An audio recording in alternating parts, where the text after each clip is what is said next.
Bapak Ibu hadirin yang kami hormati, untuk tema kali ini saya akan mengambil satu judul. Jangan kau terpedaya dengan mediasimu. Apa yang dimaksud terpedaya? Apa yang dimaksud media?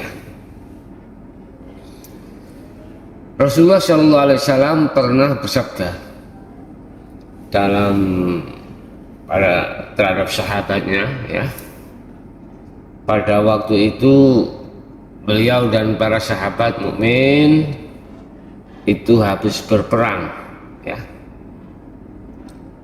Di sini Rasulullah mengatakan bahwasanya besok pada umatku ada peperangan yang lebih dahsyat lagi, peperangan yang lebih besar lagi. Apa ya Rasulullah? Para sahabat bertanya, dan Rasulullah menjawab, di mana umatku akan berperang melawan hawa nafsu. Bapak Ibu hadirin rahimakumullah, yang kami maksud mediasi adalah kendaraan, ya. Sekali lagi, yang kami maksud mediasi itu adalah kendaraan. Yang kami maksud terpedaya itu adalah ketika hati itu tidak mau lari menuju pada Allah, secara otomatis hati kita akan terbuai dengan lika-liku indahnya dalam satu tumpaan itu. Hawa nafsu masuk di dalamnya, membuat hati ini lalai pada Allah. Jadi kendaraan bukan seperti ini yang kamu maksud, enggak. Kendaraan itu fasilitas yang dihadapkan Allah terhadap kita, tak terkecuali fasilitas apapun, ya, baik fasilitas atau aktivitas yang bersifatkan bertolak belakang dengan sifat basariah kita sebagai manusia, maupun sesuai dengan sifat basariah kita sebagai manusia. Itulah yang kami maksud takdir qadhi dan pasti. Enak, gak enak dengan enak, susah dan senang. Bapak Ibu hadirin rahimakumullah, untuk mensikapi dan mensiasati hal tersebut, bisanya kita tidak terpedaya, bisanya kita bisa lolos dari jebakan-jebakan Batman. Apa yang harus kita persiapkan? Trik apa yang harus kita siapkan? Istilah orang berperang.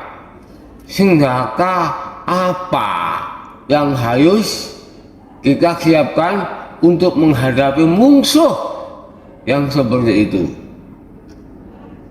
Mohon maaf, lebih dahsyat dan besar perang ketika saat kita tidak bisa melihat dan mendeteksi daripada musuh itu sendiri. Seperti situasi sekarang, kita berhadapan dengan corona. Corona di situ, kita nggak kelihatan, tapi dia melihat kita. Begitulah hawa nafsu. Kita nggak bisa melihat sana, dia melihat sini. Terus apakah itu tidak konyol? Tidak. Manakala kita tidak mempunyai barometer pandangan untuk bisa mendeteksi mana yang menjadi kepentingan hawa nafsu, dan mana yang tidak menjadi kepentingan hawa nafsu. Bapak Ibu, kita kembali ya, kembali pada laptop, artinya kembali pada khitah, kebenaran-benaran di dalam hukum hakikat. Apa yang harus kita siapkan? Senjata apa yang bisa memusnahkan pergerakan, perlawanan, kepentingan kali hawa nafsu di setiap waktu? Cuman satu, itulah takwa. Ilmu, amal, istiqomah. Yang takwa di sini bukan takwa tahu takwa, bukan takwa baju takwa, bukan takwa sekedar takwa, tapi haqqo tuqatihi. Tidak hanya kita bicara ittaqullah, tetapi harus haqqo tuqatihi, takwa yang sebenar-benarnya takwa. Takwa yang sebenarnya takwa itu adalah takwa di mana hatimu tidak akan pernah terperdaya oleh segala apapun yang bersifatkan duniawiyah. Tidak. Takwa yang sebenar-benarnya adalah takwa yang dimanapun hatimu juga tidak akan pernah bisa dijadikan oleh hawa nafsu sebagai kepentingan. Mohon maaf loh, hawa nafsu itu tidak hanya bisa masuk terhadap hal-hal yang secara syariat dianggap gak pantas atau jelek, enggak. Hawa nafsu itu tidak hanya masuk di dalam hukum yang diharamkan, hukum larangan tok, enggak. Hawa nafsu itu ya penolak kandali. Dengan saya kasih tahu, juga masuk terhadap hal-hal yang dianggap secara syariat taat. Contoh sholat, zakat, puasa, haji. Itu pasti hawa nafsu akan masuk di situ. Mau nggak mau, dengan harus wawas diri tentang hal ini. Dengan bermodalkan takwa itulah Bapak Ibu, Anda akan tidak mudah dikalahkan oleh hawa nafsu. Anda tidak akan mudah dijungkelkan oleh hawa nafsu. Ingat, wa ma ubarri'u nafsi innan nafsa la amaratum bisu. Nafsu itu ya karakternya tidak mengenal kata putus asa. Untuk apa?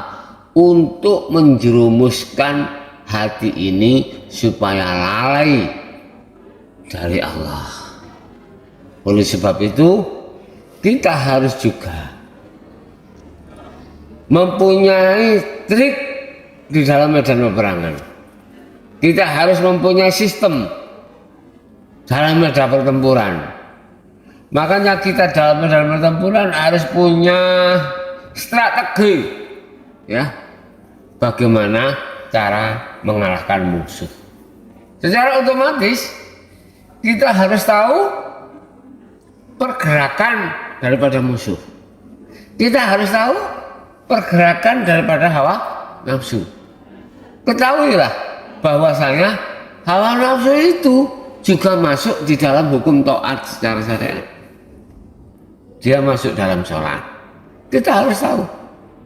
Dia masuk dalam zakat, sedekah, atau yang dikategorikan sebagai perbuatan yang bagus. Ini ya, kita tidak hanya mendeteksi nafsu di hal-hal yang maksiat aja, enggak. Kita harus tahu pergerakan hawa nafsu di dalam aktivitas yang disebut ta'at. Bapak Ibu hadirin jamaah rahimakumullah, sekali lagi saya mohon maaf bila mana hari ini posisi saya ada di luar dan kemungkinan belum bisa nyampe di rumah jam 1 siang, sehingga acara kuliah itu lewat siaran ulang. Mudah-mudahan bermanfaat apa yang kami sampaikan tadi.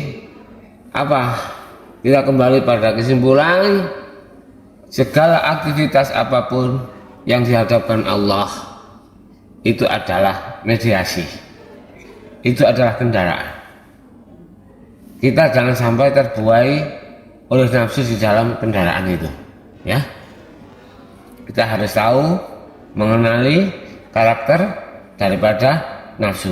Kita harus tahu pergerakan hawa nafsu, bahwasanya nafsu itu tidak hanya bergerak di dunia maksiat, nafsu juga bergerak di dunia taat. Kita harus tahu di situ, hanya dengan bermodalkan takwalah kau akan paham, kau akan mengerti, dan pada akhirnya kau akan bisa mendeteksi hawa nafsu dan kau akan bisa mengalahkan hawa nafsu itu sendiri. Akhirul kalam, hadanallahu wa iyyakum wal afa minkum. Wassalamualaikum warahmatullahi wabarakatuh.